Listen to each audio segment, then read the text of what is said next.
Hello and welcome to another model EC show. Oh God, he's off again. Yeah, deliberately not starting it. 30 seconds in and he lowers the tone. I always raise the bar every time. Yeah, that's what I brought these for. In your dreams. Anyway, in the house today we have Mark. Guten Abend, meine Herren und Damen. Wie geht's alle? Idiot. And we have Steph. Ich bin sehr gut, Dankeschön. Und Sie? Alles klar, danke. Alles gut. Das ist sehr gut. Right. When the barriers are finished, will you just let me know? Yeah, we'll stop talking, so obviously we're finished. That's good. That is very good. Near time for the cup of coffee. Service is bad here today. Some people you just can't help them, can you? Nope. You just have to put the foot down. Anyway, what we're going to be doing today is our Sunday build challenge, our Russian theme. So we'll go around every modeler to see what they're up to, and also I will be doing a box review about 3 o'clock-ish on the French FT7 with base. I figures coming for it. Yeah. I have figures coming for it as well, so I'll be doing that there later on, folks. So we will go round, first of all, to Steph. Hello, folks. How are you doing? Very best. Cool. Sorry about the reflection of the sun. Sun is out. I thought, shed door open. Didn't expect it to be that bright in here, so, but hey, at least I got some sun coming in. Haircut, shave, something for the weekend, sir? Yes, please. Don't mind if I do. Suits you, sir. You, sir, my sir. Yes, sir. Thank you very much, sir. Suit you, sir. Oh, suits you, sir. Oh, he's losing it. Losing the will in the face, seriously. I am. Did we actually have it in the first place? No. There you go, then. So, today, I've mainly been working on my, what was it, T70, I believe. Yep, T70. So, some of those, that is black primed. I've got to do the wheels and the tracks. And there's the main body of the tank is done. So what I'll be doing is today I'll mostly be spraying. So I'll be laying down a coat of XF26, which is deep green on most of the stuff. And then with my fine airbrush, I'm going to be mottling it with a probably either a deck tan or a buff, and then going back over it with actually no, I might do, because they never had a base coat, did they? They never had a primer. It's just straight on steel. Yeah. But what I'm going to do is first of all spray some silver on bits that are going to get bumped and dinked and tonked and whacked. It's like, I don't know whether you remember, but these front pieces here, I replaced the front guards with copper foil. Mm-hmm. So I can mould those and bend them and do bits and pieces to them. So yeah, I'll be spraying silver, then deep green, then mottle, then a very thin coat of deep green to just sort of blend everything in. And then I'll be doing a bit of chipping. Nice. So I'll rephrase that. Silver, hairspray, deep green, buff, then deep green again. So you'll see it all live. So that is what I'm up to. Very Mark, nice. to you. to me. Hey. Mark, watch. To you. Whee! To me. To you. To me. To me. Nice. To Oh, you. thank you very much, Gary. I love you too. You sign language places. You just didn't know I could sing. Yeah, but that's I love you. Fucking sure not I love you. No. Stop that one. Oh, I forgot that's right. It sounds something like Yeah, that bucking sounds very much like word. yeah, So just Francet. That's what I'll say. That's my new word, Francet. Huh. Anyway, Mark, what are you at today? I'll be carrying on with the Mini Arts 1.5 ton Russian truck with the 4 anti-aircraft Maxims on. So far, still on with the chassis, running gear, suspension, steering linkages, frame supports. But that's where we're up to at the minute. Nice. As I say, engine all in, running gear, transmission shafts, prop shafts. So working on the front end and the underside with the cross members. Nice. Are you putting it on a base? If I can get hold of, because a friend of mine is selling all his stuff, and he's selling foliage, bushes, trees, a flocking machine, and various colours, lengths, and shades of grass. So if I can persuade the missus, quite possibly. Right. Give you a wee technique, how you work that one out. You just tell her you're doing it on a subject, you know. I like doing it life. that. Oh, seriously, boys. Gross that. Count to 10, deep breath. Seriously. Surely you owns done that to me, but right boot. On hers, yeah. Yeah, right. I'm going to read a quick comment here. Stevie Little. Hi, guys. Hi, Hi, Stevie. Stevie. Anyway, Gary, what are you up with? What a Silverback handsome, modeler. what a handsome beast. Ooby-doo. Is me. What I will be doing today is playing with my new toy. Yes. And I will be working on my how long to get it. This is very unprofessional of me, folks. This here T34 76. I've got a few more figures to go on the base, which I'll be doing on the Sunday shows. Done very little. Just got a quick bit of olive green put on it. As I said this afternoon, I will be doing a wee bit of more spraying with my new toy, which is brilliant. And excuse me, folks. Yes.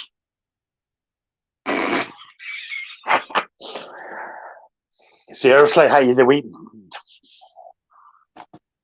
Not even going to comment on that one. So that's what I'll be doing today. I'll be doing a wee bit of spraying as well. So if you have any comments or any queries about anything, let us know and we will try our best to answer them. So that's what we're going to be doing today, folks. Plus having a wee bit of crack and a wee bit of banter at the expense of the RAF. You know what I mean? And Mr. Dave Oliver is on a 252 already. I was sat here. I sat down at the bench at 12:30, and I thought, "Oh, I'll be nice and early." And I got so engrossed in what I was doing, I lost track of the time. So my apologies, but I see got a nice tidy workbench. See, Oh, beautiful! yeah. Did somebody open that door and throw a grenade in? So when I get painting, I kind of This is used just about every paint known to man. This miniature. So, Dave, what are you working on today? I'm working on finishing up this handsome chap. What's up, Mark? Oi. Ooh.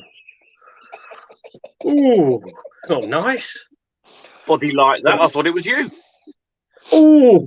Oh, here we go, boys. It's starting. It's too So good, that Mark. Steph. What? I thought you called me. I said it's too good looking for Mark. Oh, Ooh. my apologies.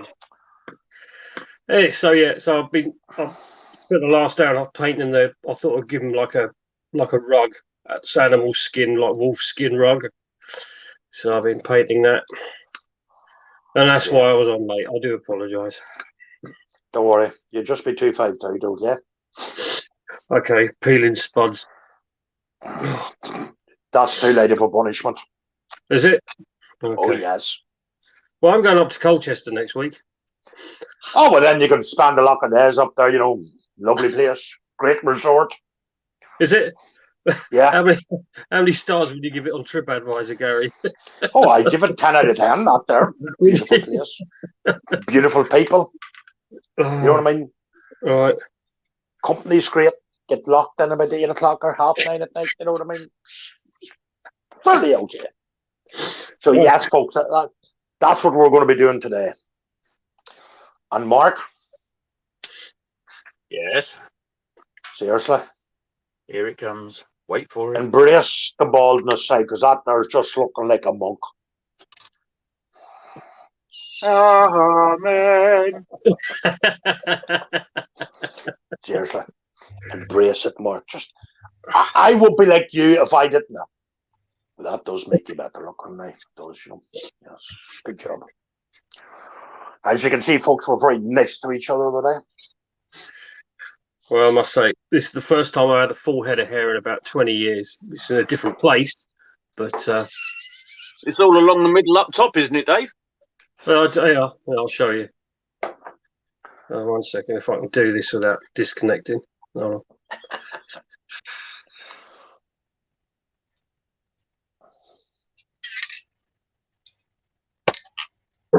There you go. Oh, nice. Don't worry, Dave, I'm See, going to try Gary, to now catch up with you. that's a beard. Okay, Hey, guys, hold on. watch the comms, please, guys. Don't all Sorry. dive at once. Sorry. There you go. That's a man's beard, that is. There we go. Yeah. Wee bit of sandpaper along there, is it? Like a fluff of a Saturday night. What are you chunking about now, you old git? Excuse me, I am not old. I'm only in the prime of my life. Who told you that? Tell us who told you that. Julie. Julie says you're only in your prime year. She's such a liar. She's got to stop playing to your ego. You got to tell her that, mate. That's not fair. I am only in my prime.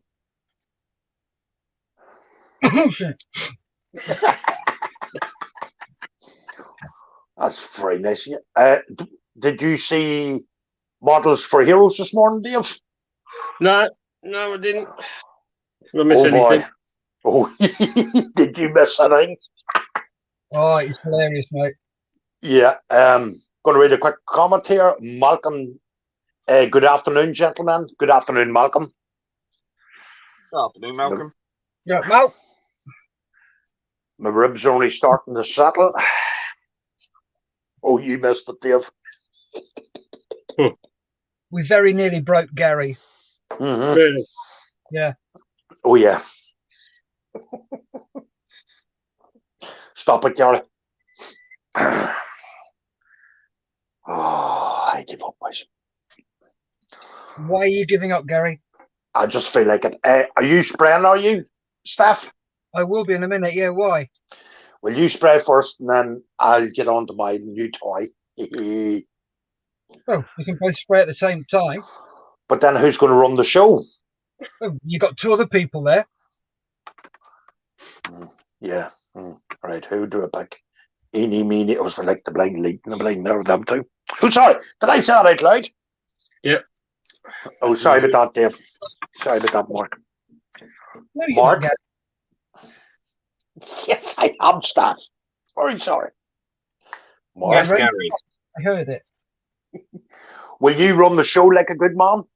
I will do my very best. That's good. Good lad. Right, come Take on, it then, away, Mark. let's clear off and go and have a chill for Yeah. a bit while Mark runs the show. Yeah.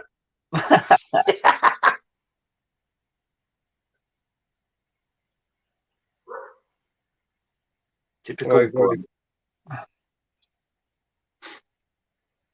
How's you, Dave? Oh, not bad, you.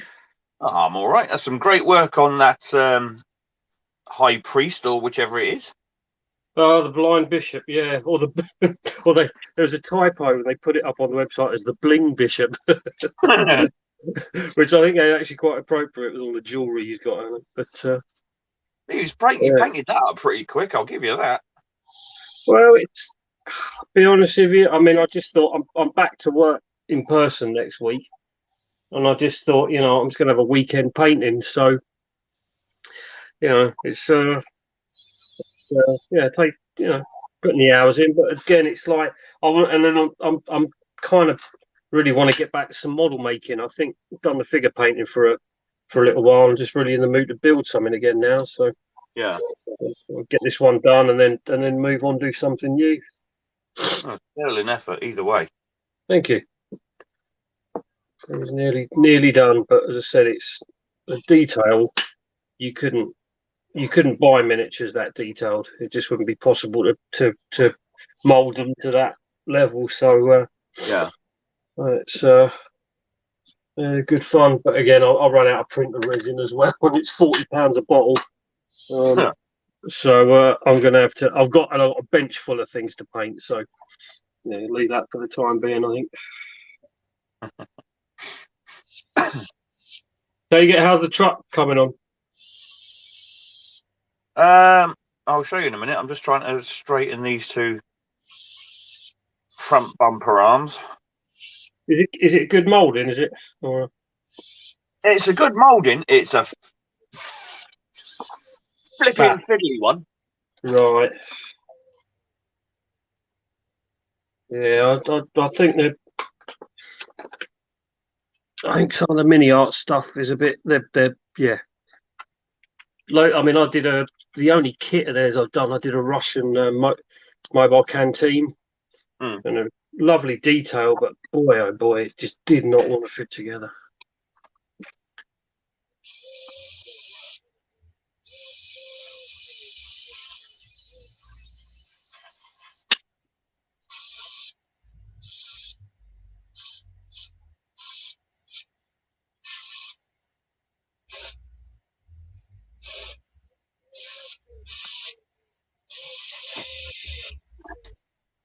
Yeah, the engine, the chassis bed, and running gear, rear suspension is all pretty much installed.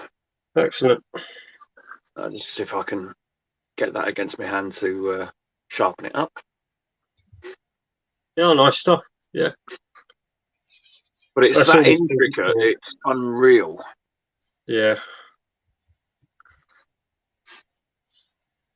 That's always fiddly, I think. That whatever vehicle.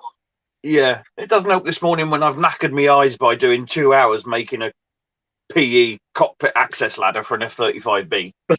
I don't know why. I enjoy doing PE. I don't know, something strange going on there, but Well, it's quite strange because I've got to admit I don't mind doing it, but I get frustrated because I don't have a PE bending tool. Right. Fair enough. Yeah. So I'm trying, like, for that access ladder, I had a steak knife and a tomato knife because they were different thickness blades, and I was using that as because it had a straight back, and using that as your straight edge, and then using a pair of tweezers to try and fold the thing up. Right. It's worth, if you can, getting a pair of these Tamiya bending pliers. They're not cheap. I mean, but I've got a Holden fold, and they're Holden.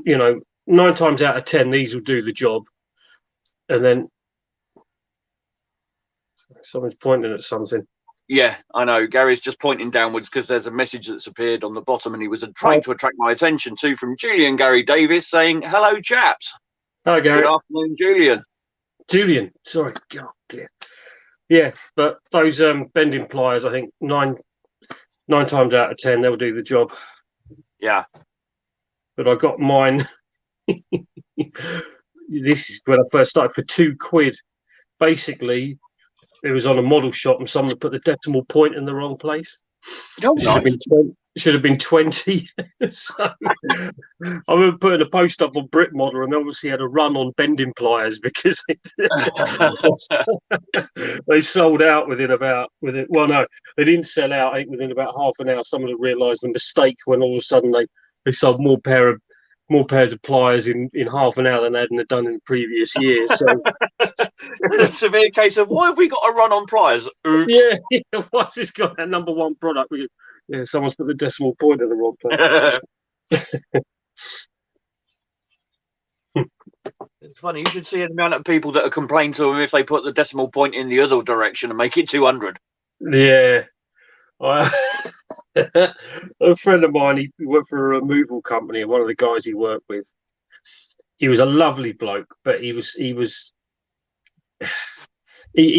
couldn't read and write. Basically, he could do maths, but he was, anyway. Yeah. A message from Malcolm Childs, reference you, Dave. Those pliers, Dave, do they cut or flatten? Well, they flatten. Basically, if you see there, they're just two flat plates, as it were. So you put your PE, so like it was a hinge, you put your PE in there, just bend it down with your finger, or you can just use it on a flat surface. Uh-huh. They do longer ones as well, yeah. But I find, as I said, 9 times out of 10, these will do the job for bending PE. And a hold and fold is useful, but those will do most of the work that's needed when it comes to PE. And so, do you recommend those pliers more than a proper sort of like plated bending tool? Yeah, I mean, yeah, it's handy to have a hold and fold, but I would say that, as I said, yeah, that will do the job. Yeah, that will do the job just as well. But most of the time, yeah, and there's the odd job that a hold and fold does come in very handy. So yeah, I'd say it's worth investing in. If you're going to do a lot of PE, it's worth investing in those, Mark. Yeah. Well, certain kits I get. I mean, the obviously this one that's going on now does have a small amount of PE. Yeah. The 3 Kitty Hawk kits that I have, the F35B, the Jaguar A, and the Jaguar GR1, GR3, that has a bit of PE. Right. But that's not the main point that I get the particular kit. Right. So yeah, it's just a handy thing to have. It's as I said, the hold and fold's a useful thing, but you don't have to have one. But yeah, bending pliers can come in handy. Yeah, the cheapest. I was looking into it, and the cheapest sort of like bending tool, hold and fold, what I could find was about 30-35 quid. Yeah. Trumpeter one, but everyone. Oh. Excuse me, one moment, please. They're not cheap, mate. I'll run the show. I'm here. Oh, Gary, there's number 1. Sorry, Steph. There's number 1. Number 1. Yeah. The book. All right. So, how's your spraying going, mate? Yeah. It's going the very best. Just take me a wee while to get back into it. There's a lot I'm going to have to learn again. You know what I mean? Yeah. But yeah, it's one demon put to bed. Good. And how did you find it? Yeah, I enjoyed it, Mark. It's a wee demon, a wee private demon that I've now forgot about. And good. I'll be using it now from now on in. You know what I mean? I know the thing that could cripple me is like the thinners, boys. It's not cheap. as I've told you guys, look at the tutorial I've done about making money. It is so much cheaper and it is easy. It's not hard. Okay, got a comment from Malcolm. Useful tool. If you heat them up, could you straighten the beard with them? Yeah, I've got a special tool for that anyway. Yeah. And then Julian says, you don't have a beard anymore, Malcolm. I think he was referring to Dave there. But, going to say, Gary, one exercise when I first got my brush, just got an old bit of foam board, and if you try painting a square, like the outline of a square, see if you can get that consistent, and then try basically filling it in, with the airbrush, and then try to do a circle, and then do a line, and try and as you pull the airbrush back, sort of get it so it's more and more. They're just it's ways of just muscle memory training, so you know. Yeah. No, but it's that way compressor and the two brushes. It's worth the money if anybody was going to go down the route of spraying.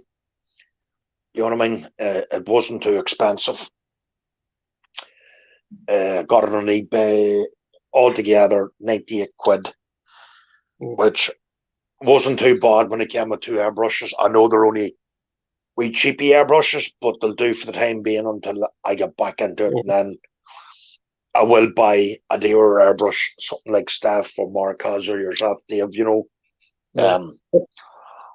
I will look into one of them. Which is the one that you got, Mark? I've got the H&S Ultra. Right. 2-in-1. Yeah. Yeah, they're good brushes. It is. I mean, I cut my teeth on a Bart Sharp 180. Oof, right. And I have to admit, for what it was, it's a cracking little airbrush. But the thing I don't like about it, which I much prefer over, I prefer on my Ultra, is that, let's get them for a comparison. That's the Bart Sharp, which the thing I'm not a fan of is the nozzle for the needle is tiny. Right. And you have obviously your paint control valve. Right. Other than that, you need an adjustment screw on the back. Great airbrush to cut your teeth on, so to speak, but a totally different ball game with the Ultra. Yeah. The nozzle for the needle is bigger, so there's less chance of losing it or damaging it when reassembling after cleaning.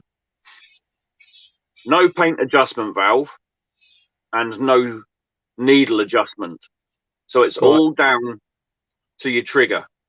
Right. It's all down to how far you pull back the trigger. And I love that feature. Yeah. I've my Iwata Infinity, H&S Infinity's got the needle and the, and the valve adjustment. I've never used the thing, to be honest with you. Yeah. But they're good brushes, the H&S. I love it.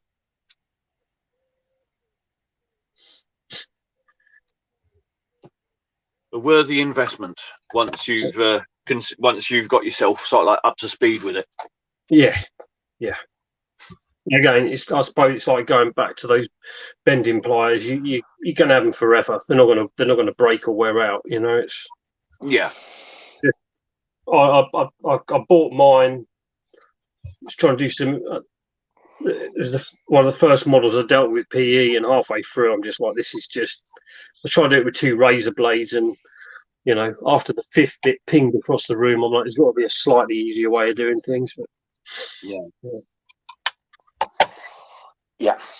Going back to airbrushing, Gary. Going back to airbrushing, a good exercise is to make lines, draw lines. Yes. From different distances, and get used to how far away you need to be to draw a good thin line. It's like Mark and I have both got H&S. You pull it slightly back and you can do such a precise line. It's phenomenal. And it's learning that how much that finesse of the airbrush trigger. Once you've got that finesse, you can do anything with an airbrush. You could probably spray 1/35 eyes, maybe even 1/48 if you practice. But it's all about practicing it, learning different distances away. So if you pull it back slightly and you have it far away, you won't get anything. If you pull it back slightly and you're close in and you draw it, you will get a fine line. But when you do it, remember to keep the same distance. Yeah, what you'll have a tendency to do is to twist your wrist.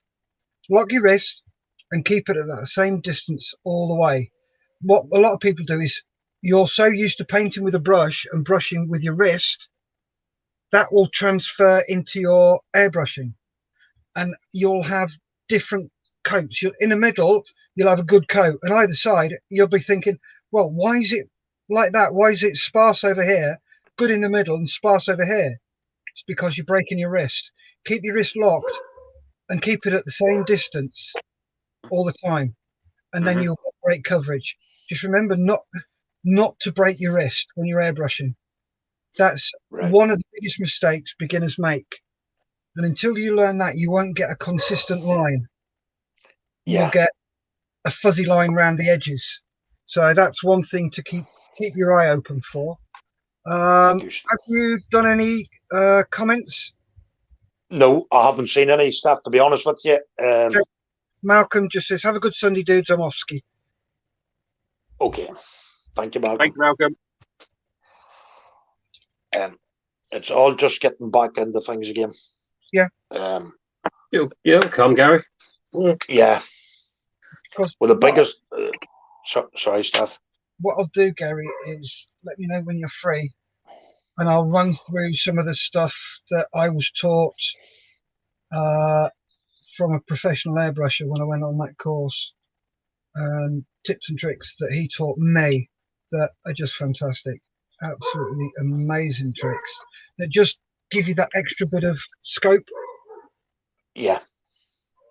Thank you, Steph. Mm-hmm. No, the biggest hurdle was actually buying the thing. Oh, I bet. Because you always put it in the back of your head. Yeah, I'll do it. Yeah, go and do it. Then you don't do it, and then it sits and festers in your mind. And I thought to myself there, no, that's it. No, go and get it. So that's what I done, and I'm glad now I did. Cool.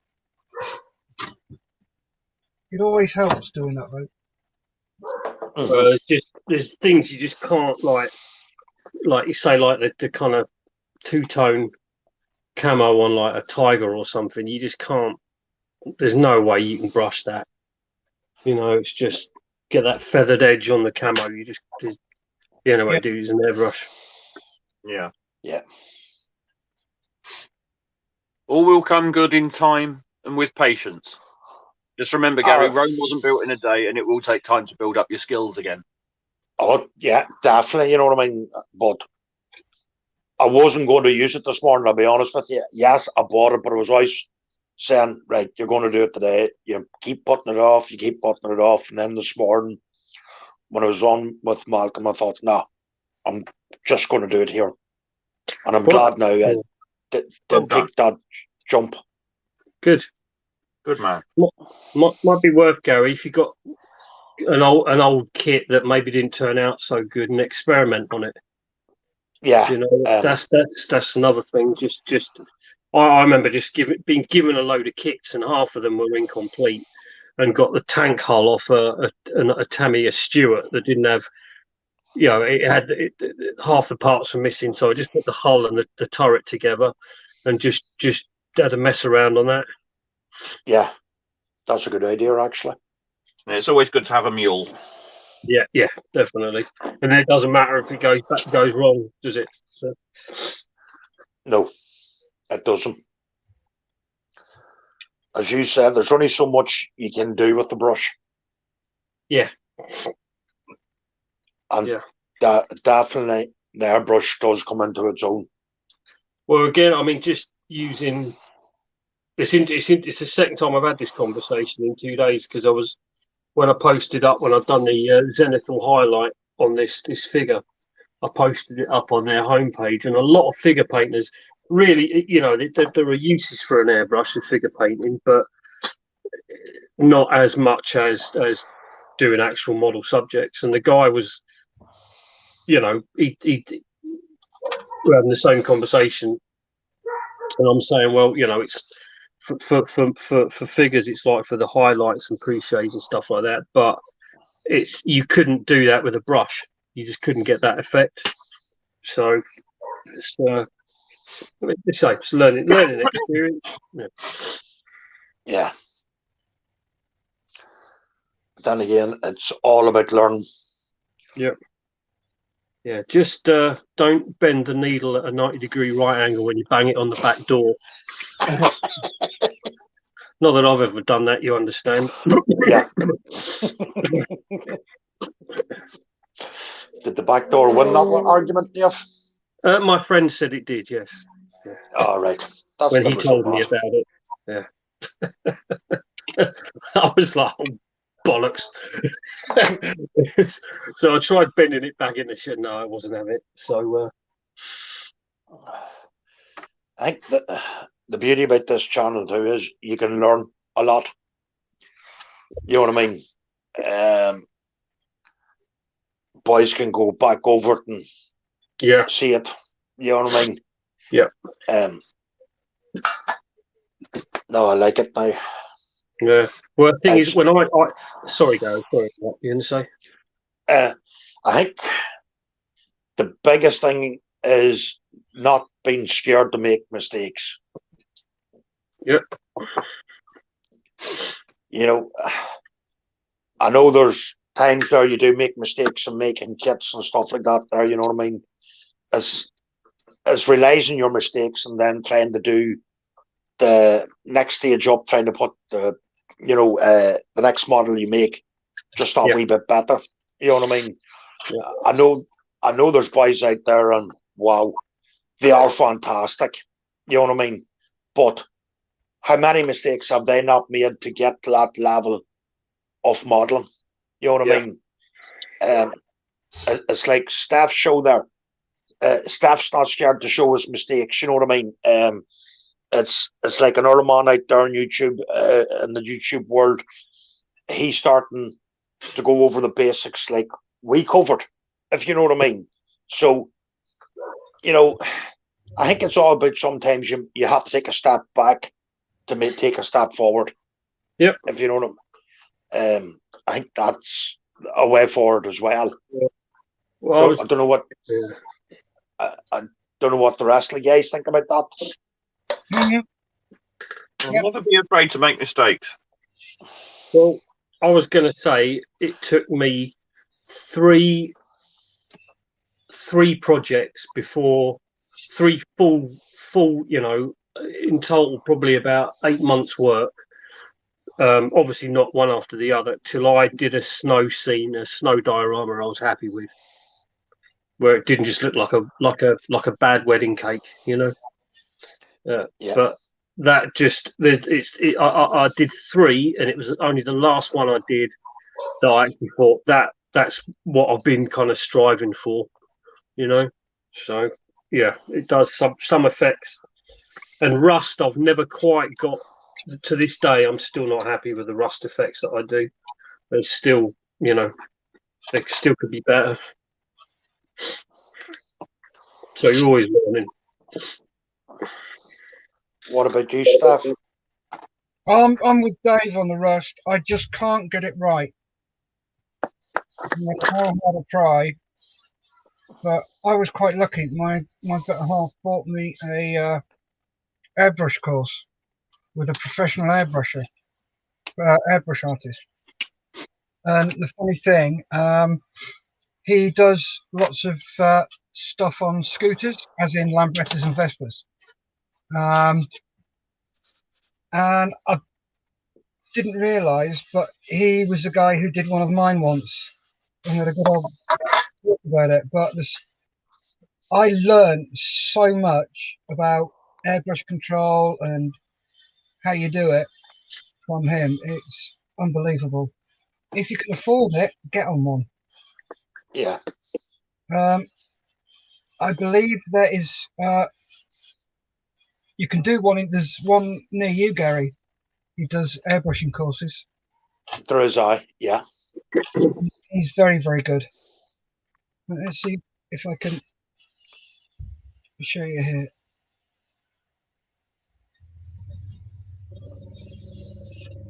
There you go. Oh, nice. That's cool. That's yeah. It's a little bit thick. The paint is, and the pressure's a bit high. Give me a sec. Let's turn this pressure down.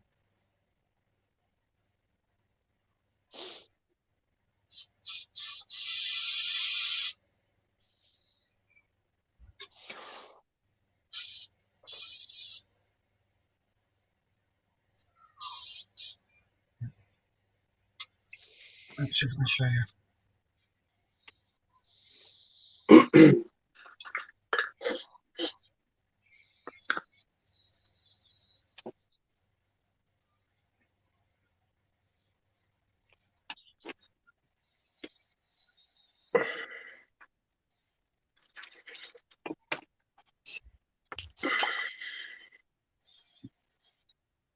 There you go. Oh, nice. They're fine. You can get the line. You can get them. I'm a little bit out of practice with doing fine lines and stuff, but the more you practice, Yeah, the better you're going to be. yeah. And when you pull the trigger back, relax.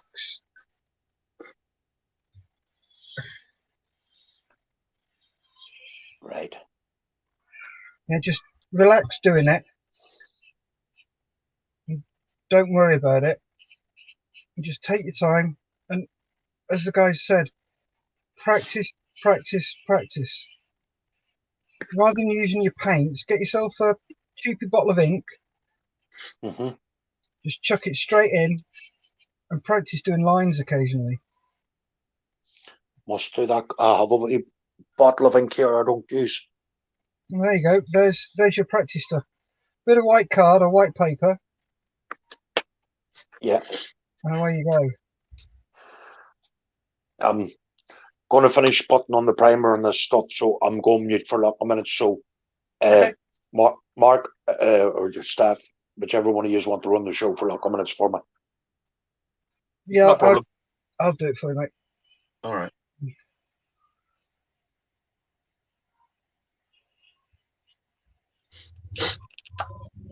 So, if you could give one tip about airbrushing, Mark, what would it be?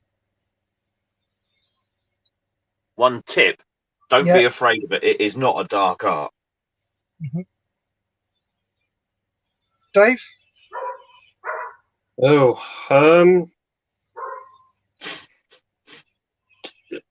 practice. I know it's obvious, but yeah, just more time is spent doing it. I think it took me a couple of years before I thought the brush is actually doing what I want it to do. Yeah. You know, and yeah, so just practice. Yep. I'm with you on that one, Dave. No, but Mark, yeah, very, very good point. Don't be afraid of it. But I think I'm with Dave. Practice, practice. The more you practice, the better you get. And the thing is, I mean, when I first got my brush, there was no one at my club that used one. I had to figure it out. This was 2009, so there were. I remember looking on YouTube, but the tutorials just didn't really cover. There wasn't much on model making airbrushing. It was all card detailing and stuff like that. Yeah. So again, I learned a lot just through trial and error. And you juggle. You I think this is the thing. There's you juggling where you have the air pressure with where you and how the paint's thinned. and then you kind of tweak that to get it where you want it. It's all part of the learning process. So the more you do it, the more you're gonna get it right. Yeah. Another thing I'm going to say is weather. What's the weather like? Yeah, The temperatures and hot day, humidity. Sorry. the hotter the day. Don't interrupt, please. The hotter the day, yeah, the more thinners you put in because it'll dry on its way to the surface. The colder the day, you use less thinners. Yeah. Because it'll stay wet. It's learning those things as well. And it's just doing as much research as you can or asking people, okay, how do you thin your paint? The best one I've seen for that is to be like milk. Yep. Semi-skim milk. Yeah, just a little bit thicker than water. Not much, just a bit. The other thing I think people get caught, different paints require different layers, different ratios of thinning. Oh, God, yeah. That's something that catches. I know a lot of people, for example, that have tried using life color and have thinned it like Tamiya, and it's just gone everywhere. Yeah. There's and Vallejo, Vallejo and Hataka are lovely paints. Don't get me wrong, but different shades require different ratios of thinning. Yep. That's Also, that. Yeah. Sorry, Dave. Carry on. No, you're right. I found that MIG paints, you have to use MIG thinners. Yeah. No other thinners works with them. I found that if you use Tamiya thinners on MIG paints and the thinners I've made on MIG paints, it just separates the colours. It's like if you're using a green, the yellow and blue separate, and it's like, what the hell's going on here? No other one does it. So, quick comment. Model making trucker. Morning, everyone. Morning, Lewis. How you doing?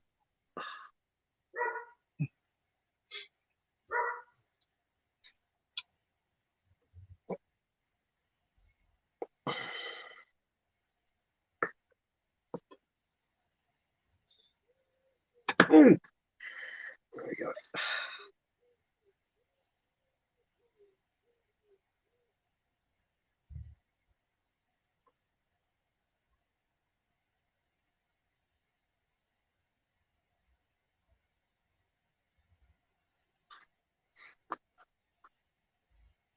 Yeah, this figure is absolutely horrible. Yeah. Oh, his legs are all covered. They've got varicose veins and boils. Oh, God. Yeah. Horrible in that way. Yeah. Horribly excellent, if there's such a thing.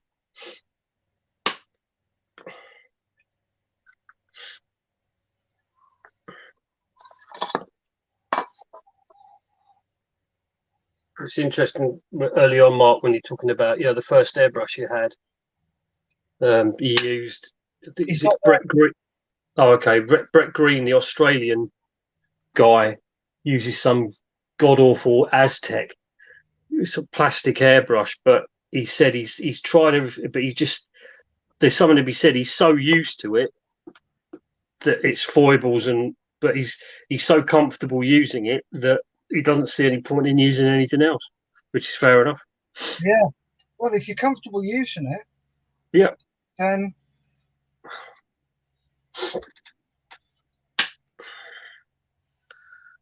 yeah, something to be said for that. I think in every all walks of life, as it were, it doesn't.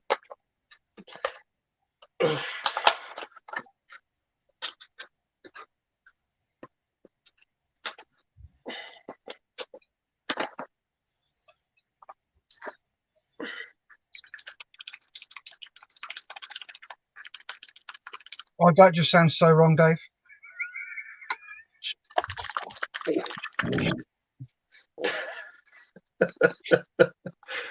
Oh dear. Anyone else have this problem? They got about 4 square foot of workbench and they end up working in about 10 centimeters. Yeah. Lewis has said, I suppose it's time to get up. You mean you've been to bed after the Models for Heroes show?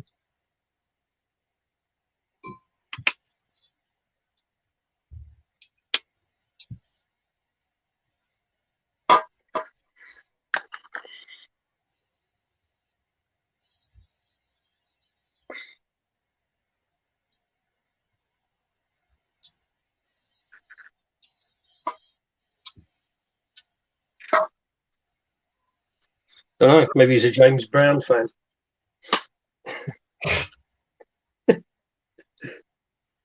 Sorry.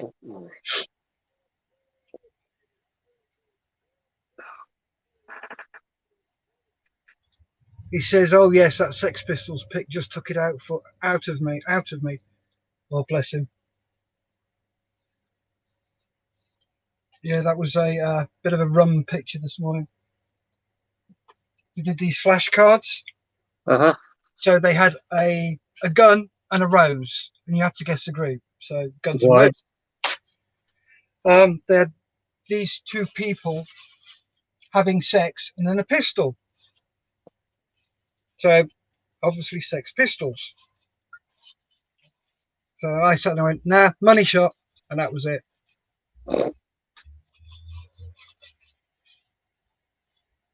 I remember years ago joining a band, and the guy was a massive Guns N' Roses fan.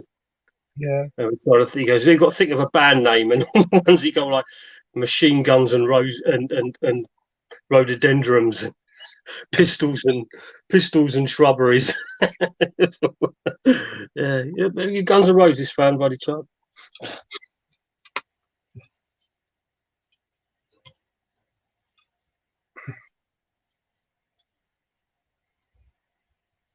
Yeah, I think it's about time Gary got back now. You're right. Yeah, well, he's disappeared.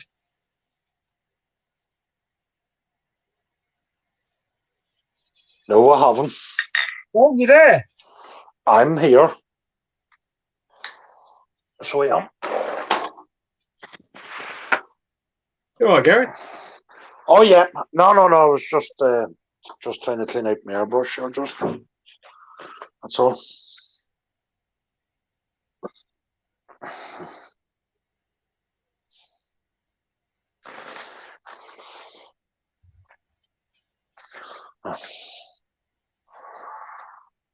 Where's Mark?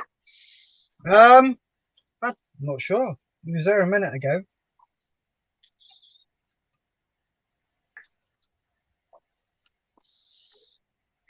I'll tell you what, I'm so glad I've got this jewellery open. Keep dropping things today. It's going straight into the apron, and it's like, marvellous. Nice.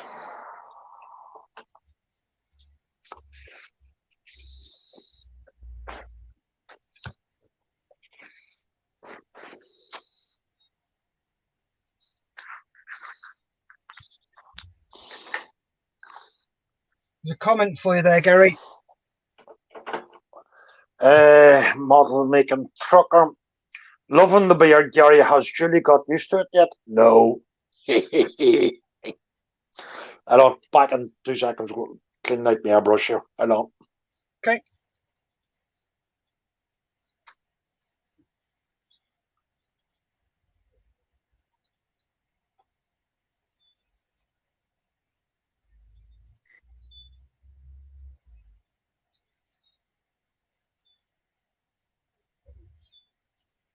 Yeah, hopefully that's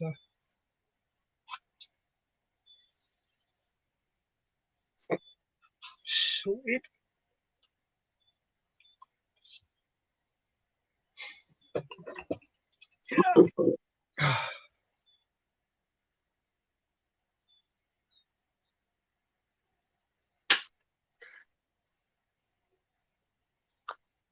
Look, Mark's back. You got the bruise? Sorry? Got the bruise? Tea. No. Coffee? Nope. Saccharine Had a one sugar? Bit of a crisis with the pork in. It's an old cooker, so doing pork on a high temperature for the first half hour or so, 45 minutes to get it nicely crackled. Set off the fire alarms. Whoops. Ho hum.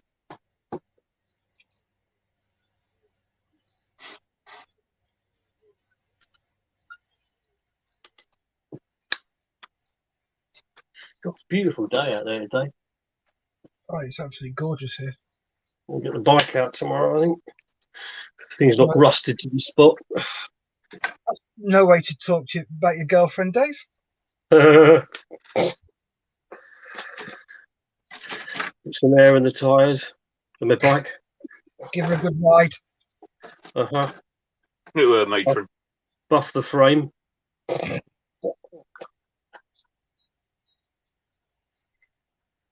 I need to go and get the golf out for some exercise.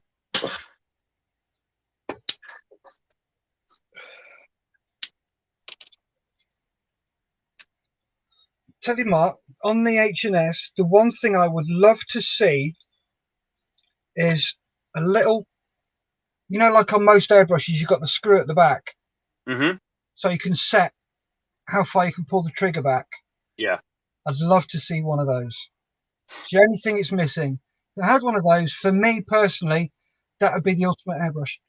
You got My the, mate's got the CR Plus, and his you can. yeah, the Infinity's got one. Oh, right. I see our don't- plus. Don't know if you can retrofit one of those. Oh, yeah. Nice idea. I wonder. I'll have to have a look at that. I know the needles and the nozzles are the same. I don't know about the actual, yeah. Nice idea, mate. Right. Lewis, model making trucker says, well, I must say, Gary, I think you're doing an amazing job by keeping it and not being pressured and cohorts into shaving it off, which is what I was forced to do. But I have heard that Basil Brush would like his tail back. Boom, boom. Wow. Seriously. Yeah, seriously. He thinks Basil would love his tail back.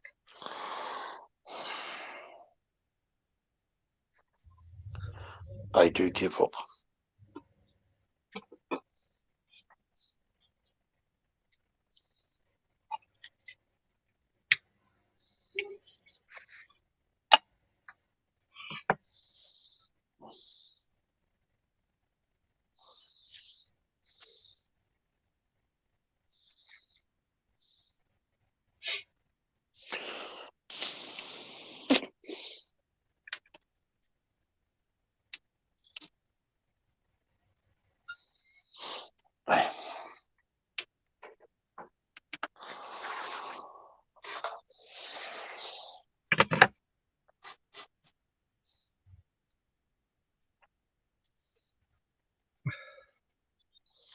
All right, Steph. I am fine. Why? I just wonder, big say to you there. I'm having a coffee and a cigarette. I'd love to have a coffee. Subtle hint. Well, if you ask Judy nicely, you might get one. Get down here and get my cup and make me a cup of coffee. Please. Thank you, That's boys, pushing for it a saying. bit, Dave. Ignore him, Judy. She ignores me. She'll regret it.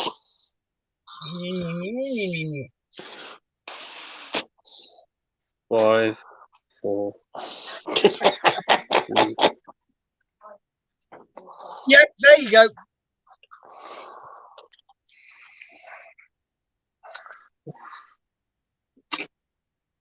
No, there's no need for that there. That's rude. That's very rude. I wouldn't do that.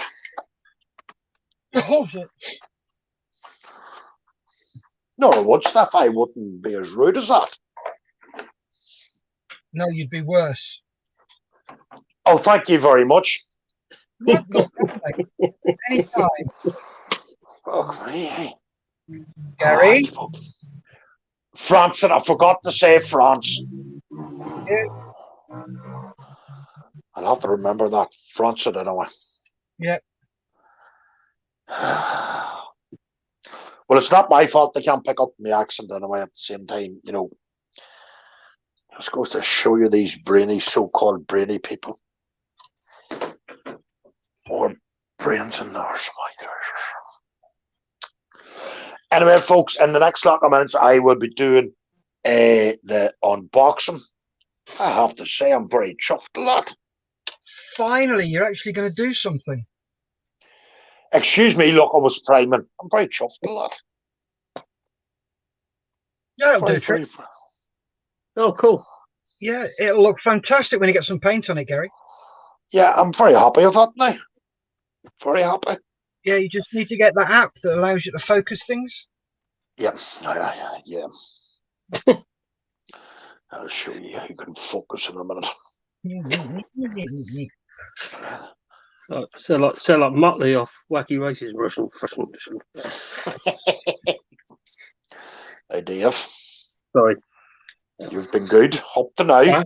I'm going to sit on the naughty step. Yeah. Well, the way he's carrying on, you're going to be joined by Gary. Right, who's going to put me in the naughty step? 5. I'm waiting for it. There you go, on the naughty step. Bell end on the ears. Sorry. Here you go again. Excuse me, the what? I said France it anyway. Things I have to do, hey? Seriously. Things that I have to put up with. New job. Oh, model making trucker. I think it's looking good, Gary. You're doing an amazing job. Thank you, Lewis. Thank you. See, Being a little bit sarcastic. No, Lewis knows. That's all I'm saying. This stateless branch place. Somebody wouldn't come down and put a wee bit of Mr. Sheen around the place and tidy up. Oh no. Sits up there all day, lapping it up. Look. Stop, Chunk. Talk properly so we can hear you. I was just talking about somebody who doesn't do work. That's all I'm saying. All right, so you're talking about me then. Here, there's one. Oh, that's the third time. Oh. That's 3 on the book. Right, do you want to go full screen, Gary? Wait till my mug of coffee arrives and then we'll go full screen. And we'll I hate do to be a party pooper guy. I've got to teach in a minute, so I'm gonna have to get off, I'm afraid. No problem, Dave, mate. All right. So I'll see you, Gary. I need to. Nothing serious. I'll give you a ring later. Someone I need to have a chat with you about. Okay, is it serious? No. Just that's good. Yeah. No problem. I'll give you a ring about 5:30. Is that any good? Aye, should be finished stuffing the face at that time. That's if the cook. Speak to you later. See you there. Bye. No problem, Dave. Thank you. Bye.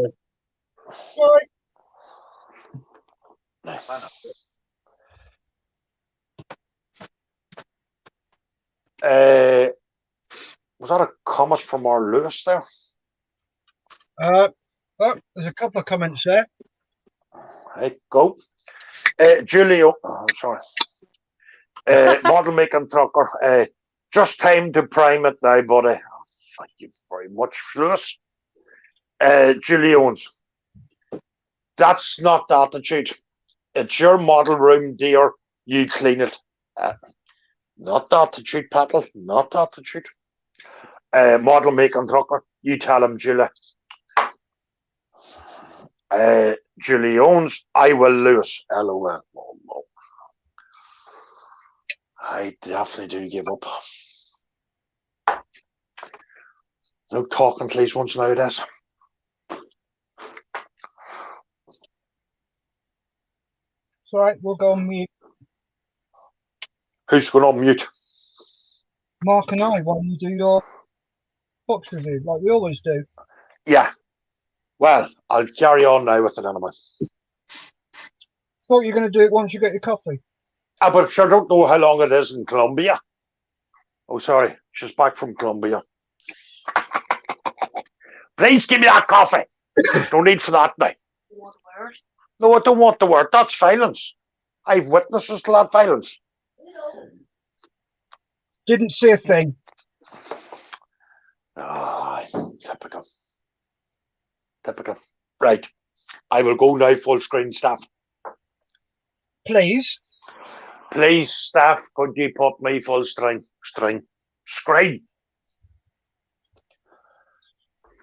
Today I'm going to be doing the unboxing of Ming French FT-17 from the Great War. It was the very first tank in history to have a 360 degrees turret. Not very much on the side of the box. That's comes with its own wee diorama base, so take a look at that. Tells you a bit about the revolving turret and cast iron turret. There's actually two different turrets for this tank. It's sold separately. Again, not much on that side of the box, and on the back it just gives you a quick rundown of the tank. So that's on that there. And the kit number for this one is TS 1011. So opening the box, we have 1, 2, 3, 4, 5,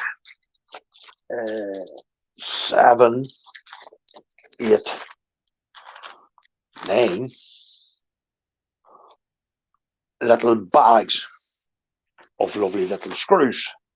Plus you get a wee bit for the screws, decals. Take it, this must be a wee bit of PE if it will come out for me. Yeah, a wee bit of PE, which is nice.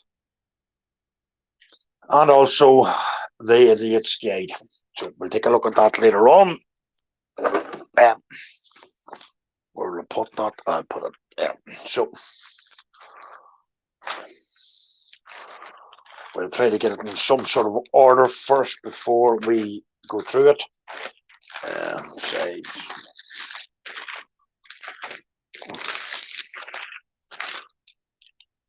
For wheels.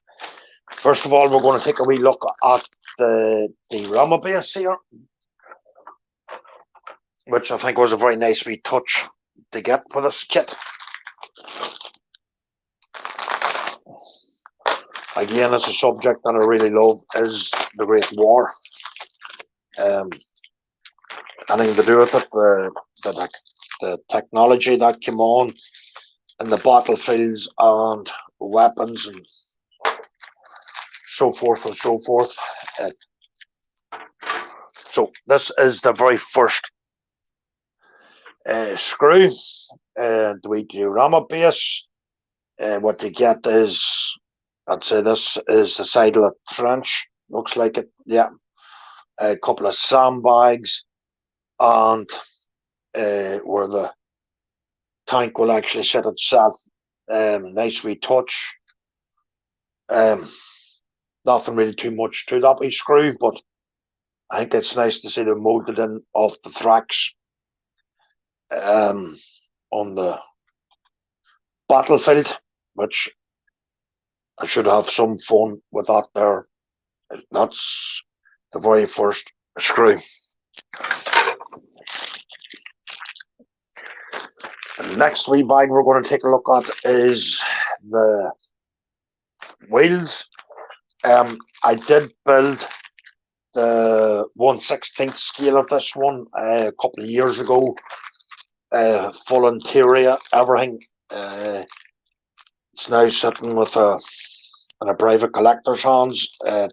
I lit it all up actually. I got a boy to do the lights for me inside so you could see actually inside it at night. So I know the 1/16 scale one was a lovely kit to work with. So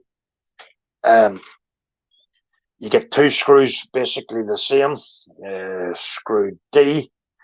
That there's the front wheels, that there goes into the back one to hold it all into place. The guide arms and all the other wee bits goes into it. Bit of the suspension. I think they could be, yeah, they're leftover tracks which can be put inside it as well, and the frontal bit of the working parts of the inspection and the wheels. Screw D again, just the same as screw D. The camouflage pattern actually on the FT17 was actually painted in situ. It came out of the factory like a yellow, and they put the whole camouflage patterns on the tank themselves. It wasn't until after the Battle of the Somme that some of the camouflage stuff came out on the scene. So here's the lovely little wheels. And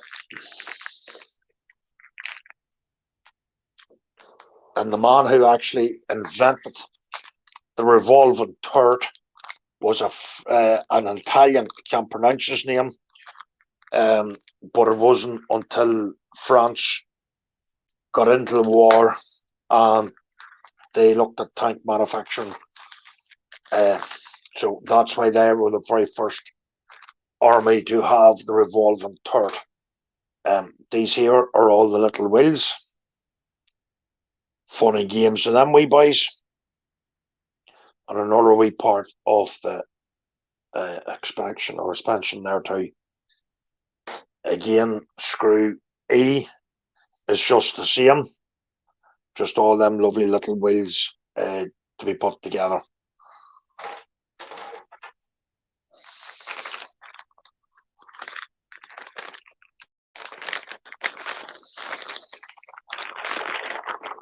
Oh, get back in. Thank you.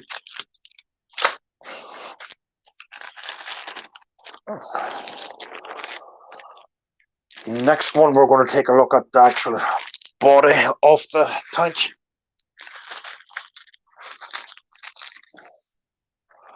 Again, I don't think this comes with an interior, but I know you can leave hatches open, but I'll be closing the hatches because I'll be putting it into like a fighting scene.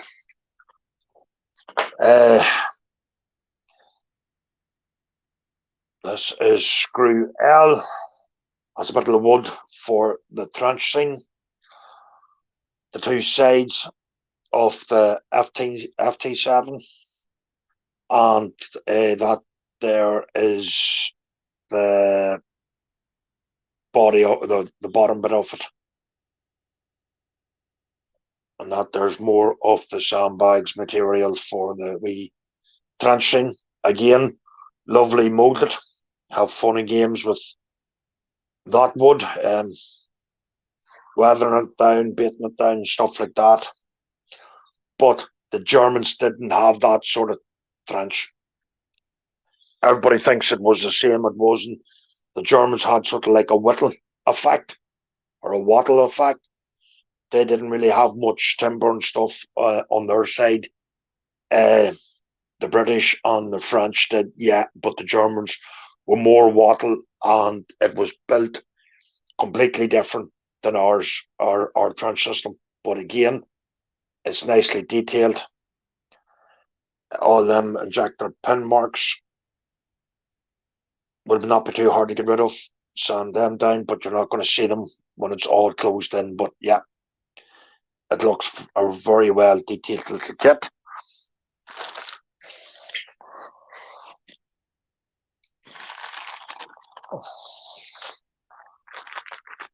Again, more of it does, by the looks, I think, come with an interior, because I can see the seat. Oh, on engine. Oh dear. Might have to think of a different game plan here.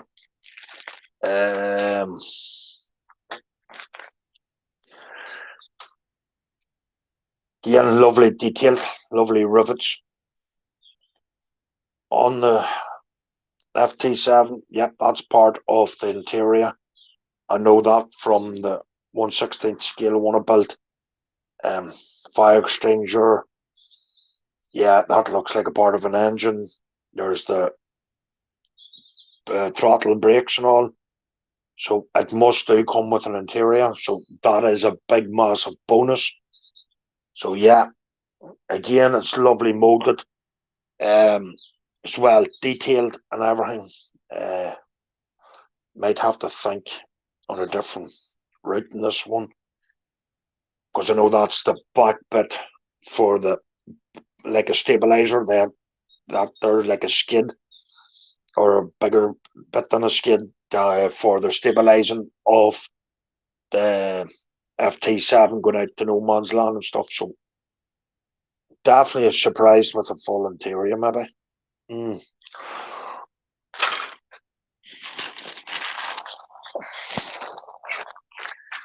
So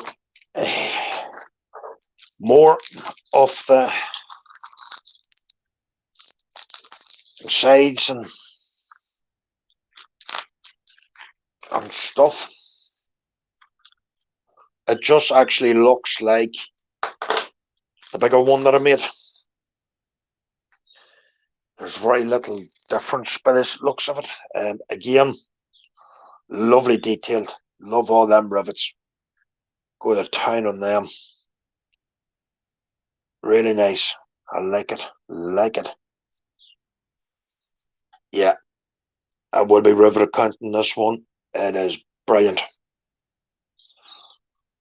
Think till the period of this tank, nothing of this would have been clean. Nothing. If you take a look at no man's land, it was muddy. It was full of craters.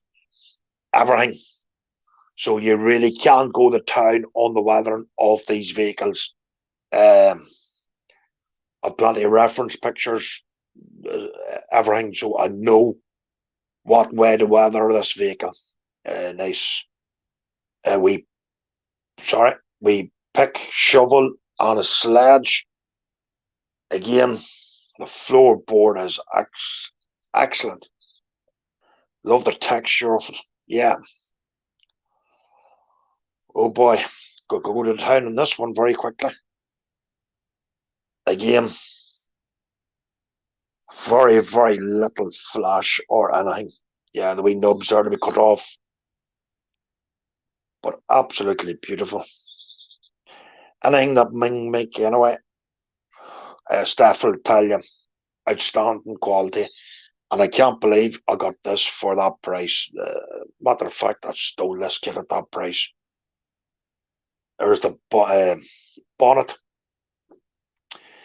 That there goes into the back of the bonnet where you put like a drive shaft. It is just like the 1/16 scale one I made. Brilliant. Absolutely love it. Cracking. Can't wait to get started on that one. And here we're coming into more running parts of it.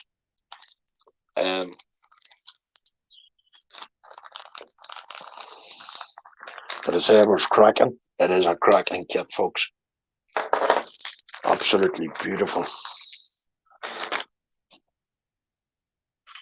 Again, coming into more parts of the suspension.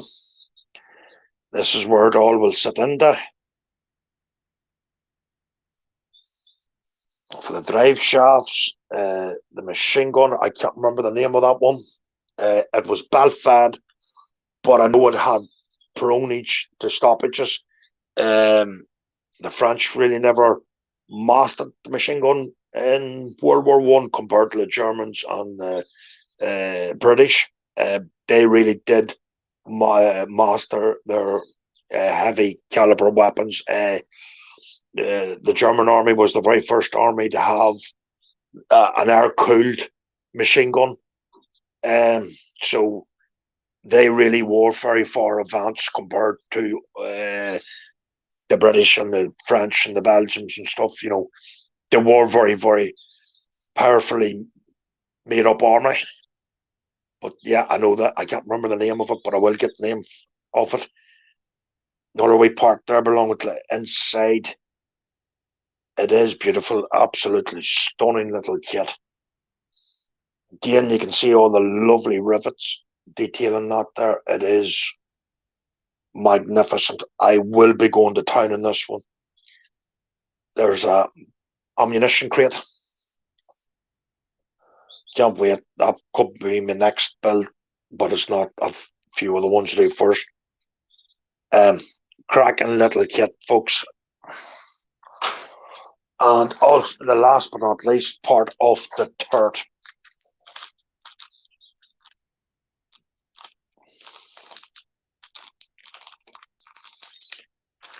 There was only something like 200 to 300 of these made, but it did make a big difference on the battlefield. You wouldn't believe it, the man who really actually did make the difference was Patton. He was the first man to get the tanks, airplanes, artillery, and the infantry going as one big unit. Battle of Cambrai was the first time in history that the infantry, the artillery, and the air force all moved as one unit. They actually took 7 miles on that one first day. So that's the very first time that the tanks really in history made that bit of a difference on the battlefields. Again, lovely detail, beautifully detailed. The rivets on that there is going to be brilliant. Have to say now, for the price list yet, I am more than impressed. £28, that's what I paid for it. £28 on my favourite place, eBay. And it's worth every penny.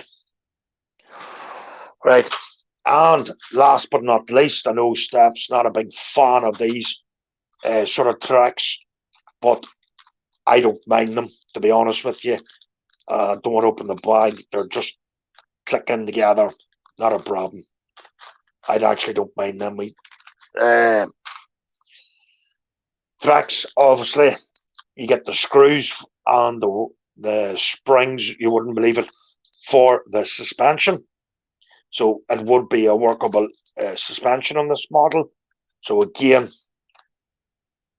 sorry folks, there's the wee springs, the wee screws to go inside the wheels. Brilliant, absolutely fantastic. Again, the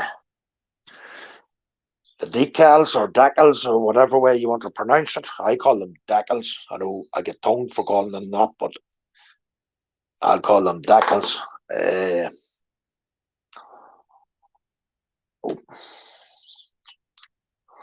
As you can see, folks, I am a nerd for the Great War. Come out. It's not going to open for me.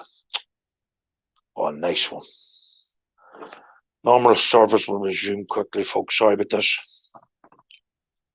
Why will this not come out?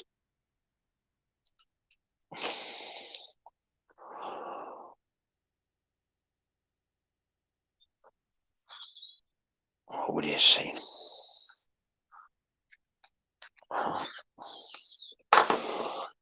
Actually, Charles de Gaulle actually drove one of these tanks in the Great War. Again, I think that was his emblem or the wee thing on the side of his tank. I'll have to double check that for you, but I think that was his markings during the Great War. So yeah, nice little set of decals or decals, whatever way you want to pronounce it. So very, very chuffed in this kit. And last but not least, nice wee bit of PE. I know this here is the strap that goes in where the driver is. Sorry, this strap here goes in where the driver's, like a band where the driver is. I know that's what that strap's for. These here are for the grills at the back, and these here would be going for the legs of the seat belt. It's like a seat belt harness on it. I can't remember what these were for, but I know that there's a bit inside the tank. So yeah, nice little touch. So might have to think of something else if you can have a full interior by the looks of it. Well, I'm going to do it now, but very, very, very impressed with it. Then we'll go for the instructions. As you can see, lovely little diagram, picture of it. That's hopefully what it would look like at the end. Again, the Germans had it more like a wattling effect than the timber. Open the first page. Again, September 1916 was the revolution of the British Mark I tank. Yes, that was our era. You know what I mean? And then the French army with Colonel John Baptiste, 1860 to 1936, was the father of the French tanks. That was used for infantry into combat. So that's when the Italian man came to the French army, but the French army did take his idea of the revolving turret. It's like the St. Chard, if you've ever seen it. Big, massive tank, 18 of a crew, something like the Germans when they had their V-17. Again, 18 of a crew, a lot of crew. Again, nice little bit all about it. Basically, what I'm only after saying, tell you a bit more about it, you know what I mean? So, yeah, like that there a wee bit. Now, I do really like that, a wee bit of history of it, you know what I mean? Brilliant. And another wee bit there. That's a lovely little touch there now, it is. Again, in Russian, sorry, I don't speak it. Again, you have a lovely little touch. John Baptiste himself and the French Randall maker. It was actually made by Randall car. And you wouldn't believe it, some of that suspension today is still in use. It's just like the British Army, there's certain parts of their modern day battlefield tanks is related back to the Great War. So on to step one. Again, you're coming to the interior. Yeah, gives you an interior. That there's the wee bit that goes for the band, the seat, and the gear stick. So the two front and side levers and the throttle, or the gear stick, sorry.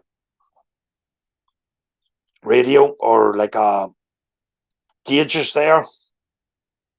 Again, you can go really in the town and around here because of all the lovely rivet detail. If you were to leave this open, which I don't know what I'm going to do now, I'll have to think about it. Step 3 tells you where to put your springs and stuff. Your ammo boxes, again, another part of the side. Coming into more of the suspension bits, where to put everything, and your shovel. But if it was me, I'd be leaving the shovel off to last before I would put it on, because that can be easily broke off 6, you're coming in then towards the engine, or sorry, the third bit. Then you're going to be closing it all off, and then you're going to be putting on your top cover along with your 2 side plates on your front plate. Then you start on then to your bogies, or whatever way you want to describe it, your wheels, and then you're going to be fitting it all in to your suspension arms and your springs and stuff like that.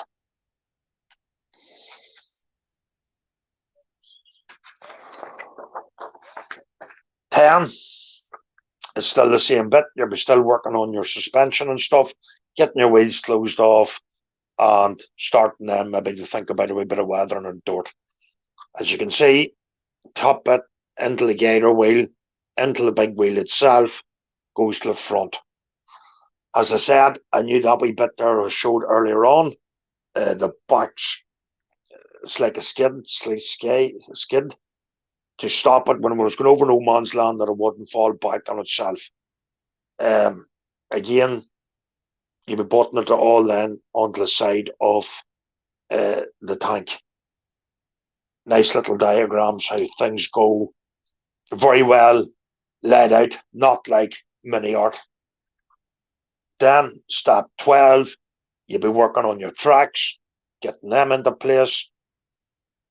Step 13, you'll be putting on your front covers. Are you going to leave it open, or are you going to close it? Whatever, don't know what to do there.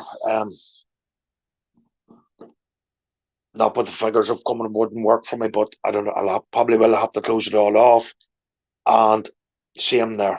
You can leave it open there. Step 14, you're building. It's like a butterfly back on the FT7. These 2 goes in first, and then you have the main bit that sits over the tank, but it was the one you opened first, and then it opened the 2 sides. So yeah, it looks all nice.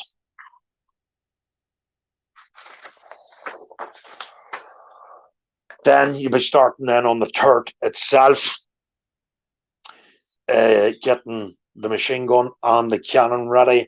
There's like a wee motor within the frontless. Again, wasn't very high powerful, but it did do what it was supposed to do on the battlefield.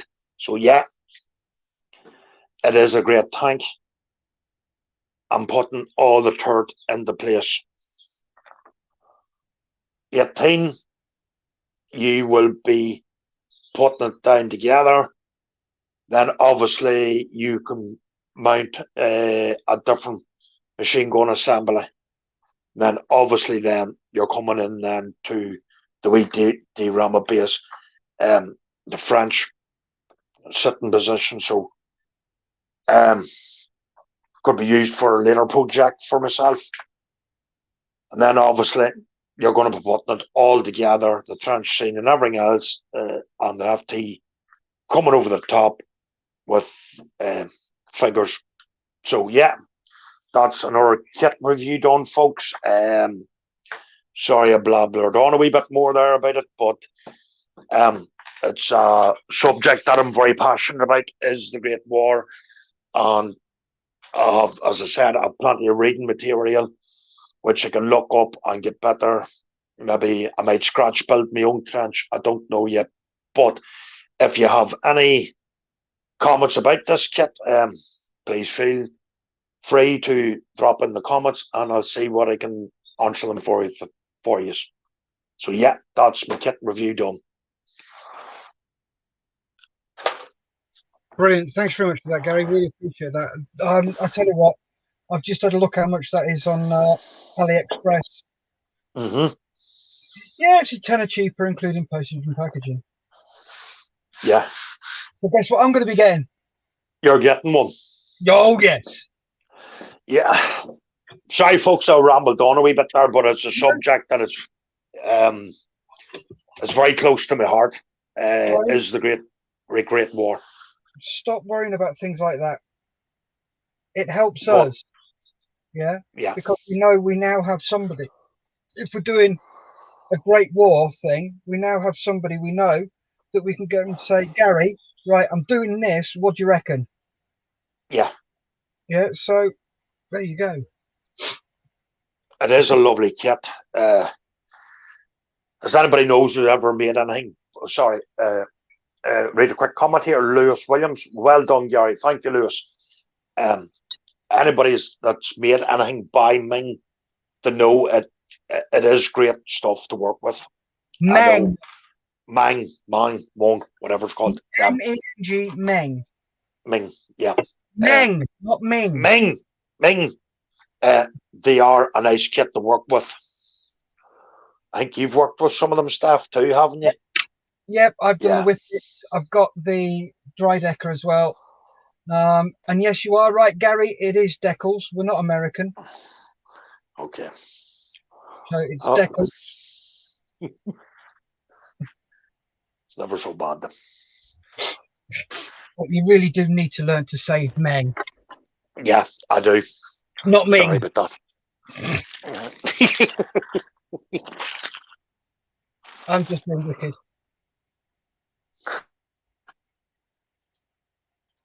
Gary, don't be sorry for something you're passionate about, said Lewis. Couldn't agree more. Here. Thank you, Lewis.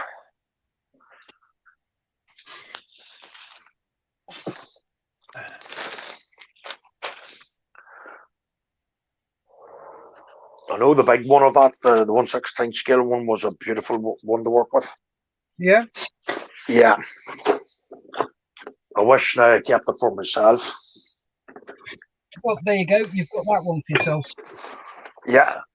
A mate of mine done all the lights for inside because the boy wanted to be lit up at night.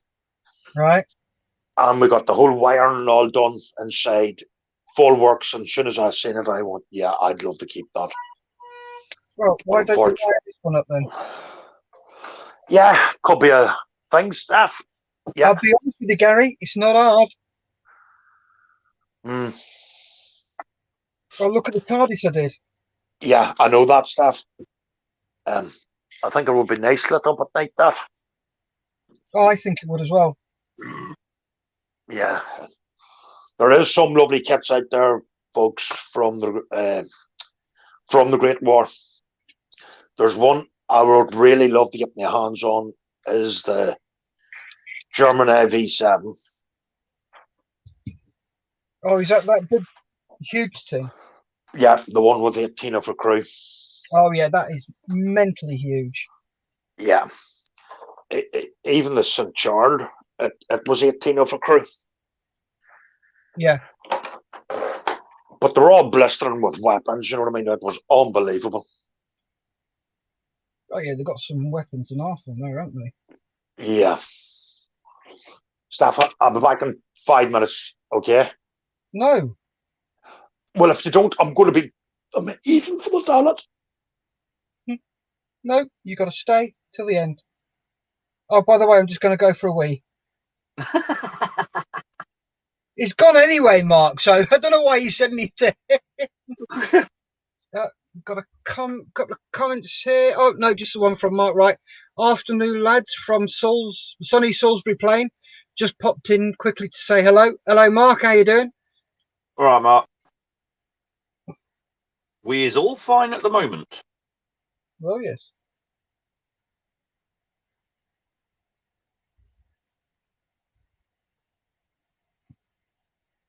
I tell you what, Mark, this bloody H&S is so temperamental. Everything has to be perfect. Yeah. And if it's not, it just goes, I'm not playing. So have you got one of these?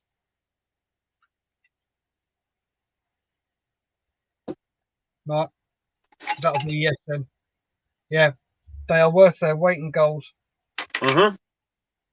Got a set of brushes and reamers for it as well, so.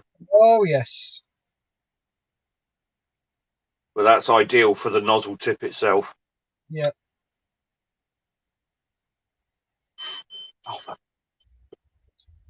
What I found is good is what size nozzles, needles have you got for this?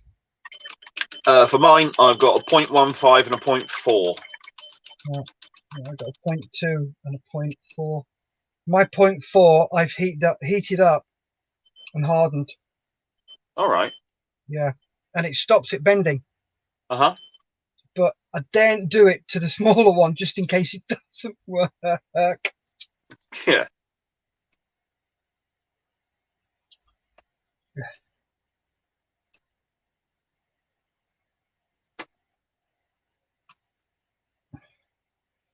Yeah, because that would be expensive if it didn't work.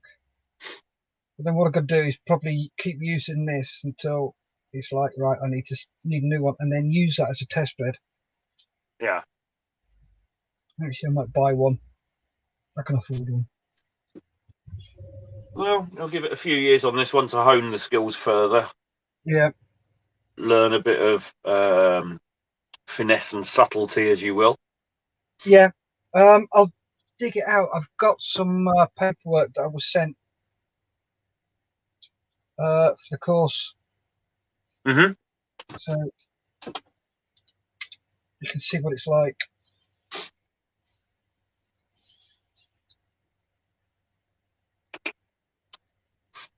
Had a rather nice delivery from Malcolm at the end of the week. Oh, what was that? Couple of M4H t-shirts, polo shirts. Oh, did you buy them? Mm-hmm. Cool. Yeah, I've got mine. Oh, so I'm wearing it. It's my Sunday best.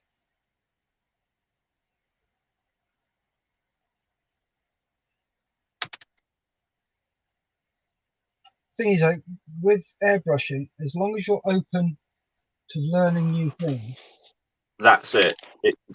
yeah, it's not the People, stuff where you can say, no, I do this. You can't. You've got to always be adapting to it. if you want to, one thing is what I said to a friend of mine, if you want to progress yourself as a modeler, then you have got to be open to learning new disciplines. And the results I found after my first airbrushing attempt on that King Tiger tank, it was like, why haven't I been doing this before? Yeah, Why didn't I do this sooner?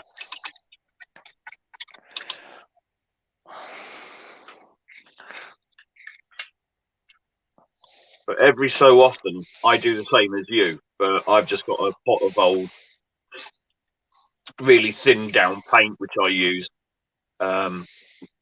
just to sort of like hone the skills and constantly a bit of practice. yeah. The last thing you want to do is pick up your airbrush and go into old style airbrush mode.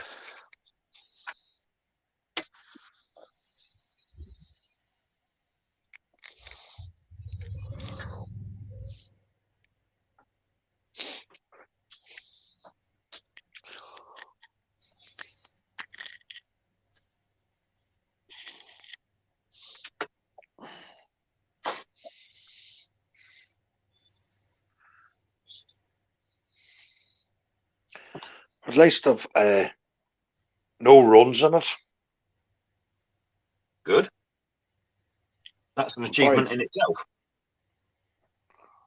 Very chuffed lot there that I have no runs or nothing in them.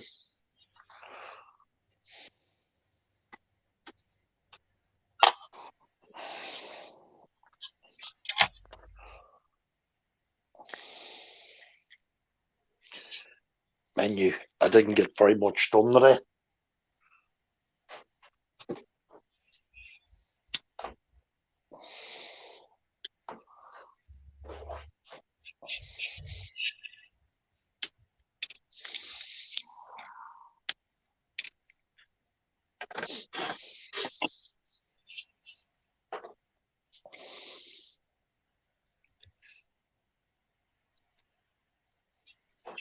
But I think it's like everything else in the hobby. You have to practice, practice, practice everything, even down to the very weathering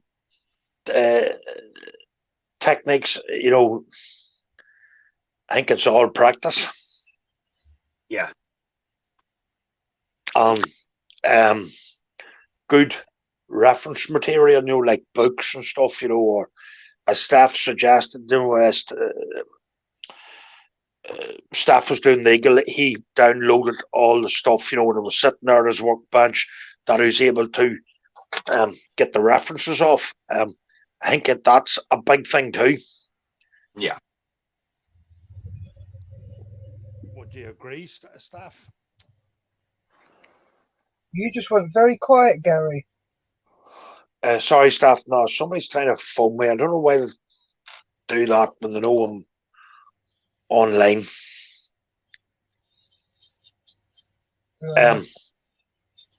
Would you not agree, staff? You know what I mean? Having reference material in front of you.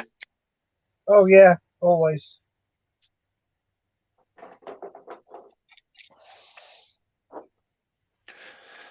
But then you would be all right when it comes to the modern day jets and stuff, because you've worked on them. You should know where they're weathered, where they're not weathered. Yeah. Which is a big bonus, that alone.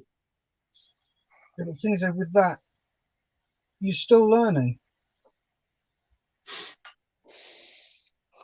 Right? Yeah, you should never say, I know everything there is to know, because you don't. No.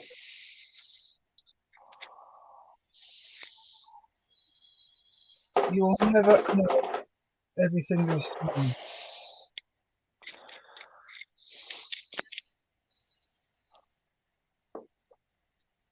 Yeah, as long as you can admit that you do not know everything and are open to learning and reference material and asking for advice, you'll go far.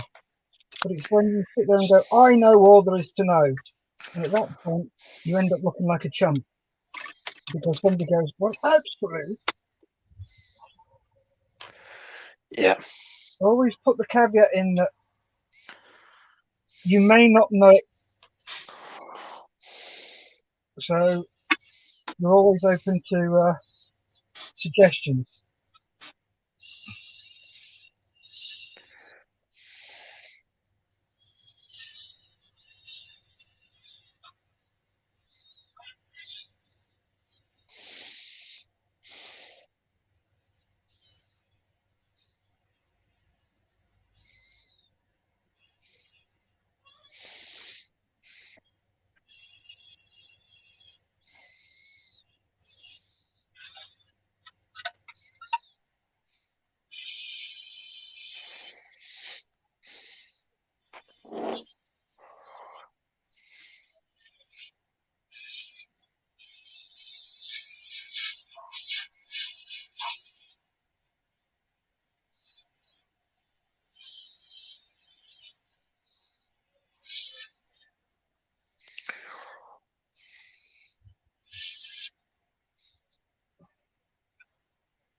What would you like to learn more of, Mark? Weathering and use of oils.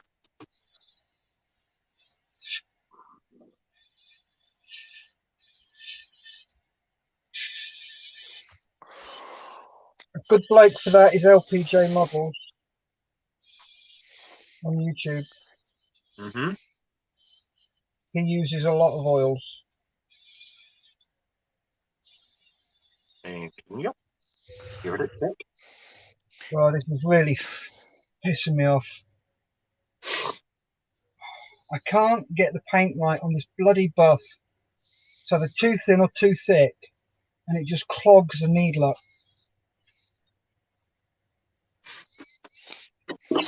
Christ.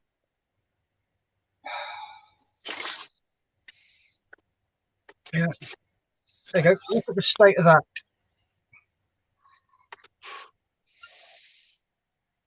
It's awful. That's what it's doing. It's just not playing. I've cleaned my airbrush and all sorts.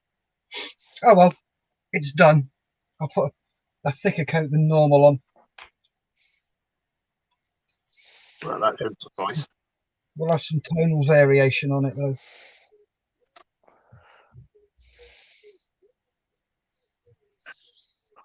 Why do you think it's going like that, first off? I don't know. I'm going to have to look that up and find out what it's spidering. But then if I have it, it's one of those situations where you've got to get it bang on. If you don't get it bang on, it will either clog the nozzle or spider. And it's doing both. And it's just, I don't think it was thin enough. And I had the pressure up either too high or too low. See, that's all the variations you've got to take into consideration doing this. Yeah. Is my air pressure too high? Have I got enough thinners in there? Is there too much thinners in there? Is my air pressure too low? Is it too cold outside? Is it too hot outside? The variations are mad, and there's no correct way. It's just literally trial and error.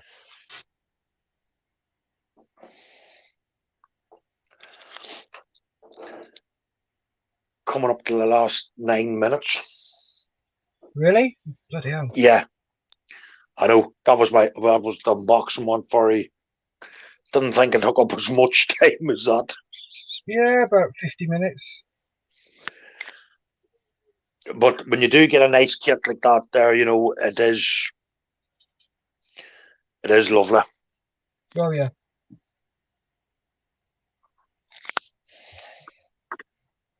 It's like, Mark, I always put my thinners in first, then my paint. Which way do you do it? The same. Cool. Yeah. So always put your thinners in, then your paint. I put my thinners in until it becomes level at the top. At the bottom of the colour cup, and then add the paint, because obviously you've got that gap between the needle or the nozzle, and the cup. That you've got that distance there, so that will fill up first with primer. Add your paint. Thinner. Add your paint, and just a quick swing round with the cocktail stick. Yeah. And I tend very rarely to use back pressure. Well, with my nozzle, I can't. No, you can't with this either. Have you got the pinch nozzle?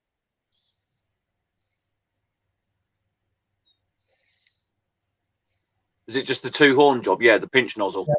Yeah, that's what I've got. Well, mine isn't, as mine... Where's my camera? Here we go. I don't know if it will focus in. Oh, right. Yeah, you've got the nozzle with the holes in it. Yeah. Yeah. So you can't fully get anything round to create any back pressure. Yeah. It's not a no doing it, but when you do it and you've finished, always take your needle out and clean it all the way back, because you'll find that sometimes it'll end up going off all the way up. Yeah. Yeah. I've experienced that where sometimes when I've cleaned it down afterwards, when I've finished using it, that the paint has gone right up to the back end of the needle pretty much. I know, and it's like, ugh. Yeah, and you think, I've just forked out all this money for a nice shiny airbrush and it does this.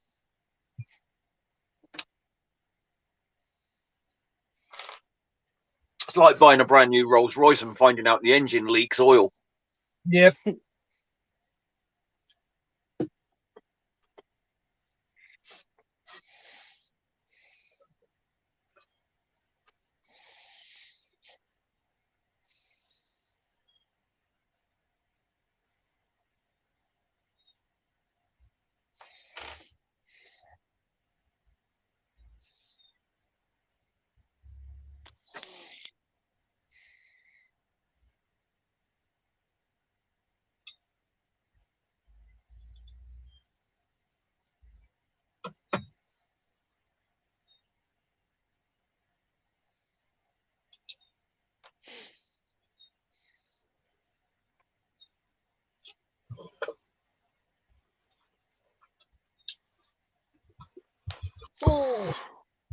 What's on for the game cards tonight, Steve? Steph?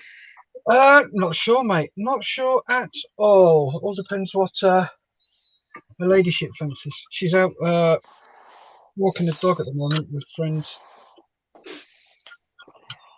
What about you, Mark? I will be chatting with my, for want of a better word, my second dad on the Isle of Wight, as we do every weekend, just to put the world at rights, have a quick drink before the Monday blues kick in, and make sure everything's all right down there with him. Cool. Nice. What about you, Gary? I think I might watch that film in 1915 in the Battle of the Alps. Oh, yeah. Supposed to be a cracking film, so I might watch that this evening. All right. Well, oh, you got a comment? Right. Mark. Right. Love the wolf figure. Oh, thank you, Mark. That was done for me by Dave. Steph done me one as well. Werewolf. So it's going to be in along with our dragon builds, which is going to be happening later on. Might try to get it piped in for the next lot of weeks. Me, Steph, Mark, and Dave Oliver on dragons. Never done anything like that before, so I'm looking forward to doing stuff like that. I haven't. No, neither have I. Have you not painted a dragon before, Steph? Nope. Right. I thought you had, personally. So did I. Nope. I've made them for Lisa and her daughter, but I've never actually painted one. Oh. So that will be a new thing for me.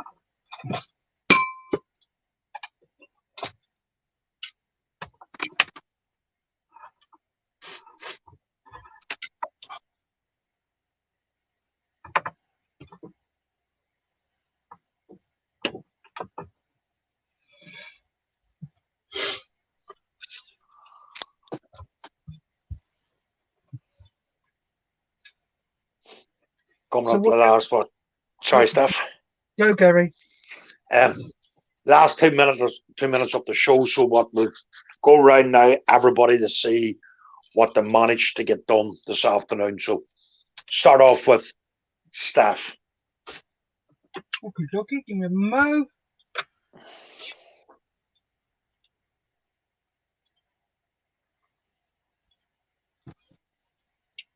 So it was already primed, sprayed silver, then green, then done some mottling. It looks awful. I'm really disappointed how that's come out. Then I'll go over it with a very lighter colour of that green. Sorry, not lighter. A very thin down coat, and just gently go over it until I can only just see the mottling. Yeah, that's what I've done. Nice. Mark. Howdy doodly. Tilt camera. Managed to complete building a wheel. As daft as it sounds, that comes in 1, 2, 3, 4, 5, 6, 7, 8, 9 parts just to make a wheel.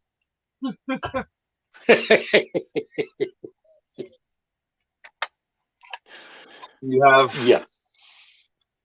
3 parts for the front part of the wheel, then you have the central hub, and then you have the last 4 parts for the back of the wheel. Which I have to say, it's a time-consuming, tedious process, but you do get the effect of having tread on your wheels. The hubs are done for the inside, the actual sort of like brake hubs. Where are we? Rear tail light is on there.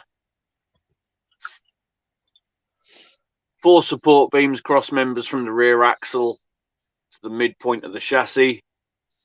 Bumper guides and bumper springs are on and coloured. So, but it was that cross member from the back axle that was. So I can just get me instructions.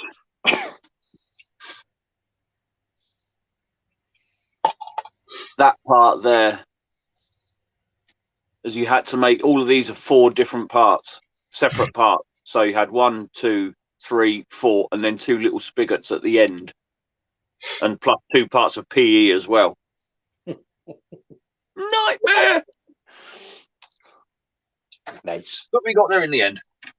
Yeah.